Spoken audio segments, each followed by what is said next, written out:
కూర్చొని ఆలోచించు. ఈ ప్రపంచంలో నీకంటూ ఒక గుర్తింపు ఉందా?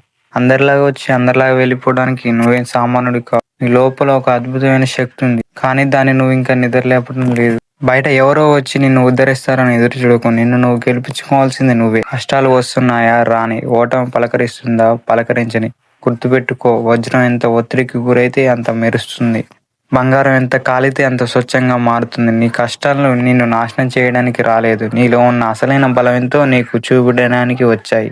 నిన్నటి నీ పరాజయమే రేపటి నీ విజయానికి ఒక పాఠం కావాలి తప్ప నీ ప్రయత్నానికి ముగింపు కాకూడదు. లోకం నిన్ను చూసి నవ్వుతుందా? నవ్వని. నువ్వు ఏం చేయలేవని అంటున్నారా అనని. ఎప్పుడైతే నువ్వు నీ లక్ష్యం కోసం పట్టుదలతో చేస్తావో అప్పుడు అదే లోకం నిన్ను కోసం చప్పట్లు కొడుతుంది. ఆగిపోకు, అలసిపోకు. గుర్తుంచుకో, సముద్రం వాళ్ళలో ఎప్పుడు అరిగిపోవు. అలాగే నీ ప్రయత్నం కూడా ఆగకూడదు. ఈ నిమిషమే నీ ప్రయత్నానికి మొదలుపెట్టు. సమయం ఎవరి కోసం ఆగదు. నువ్వు కూడా ఎవరి కోసం ఆగొద్దు. నువ్వు అనుకుంటే సాధించలేనిది ఏదీ లేదు. నీ మీద నీకు నమ్మకం ఉంటే ఈ ప్రపంచం మొత్తం నీ కాళ్ళ దగ్గరికి వస్తుందిలే. నీ కలల వైపు అడుగేయి. గెలుపు చరిత్రలో ఒక పేజీలా ఉండకూడదు. ఇతరే నీ గెలుపు గురించి రాయాలి. For watching.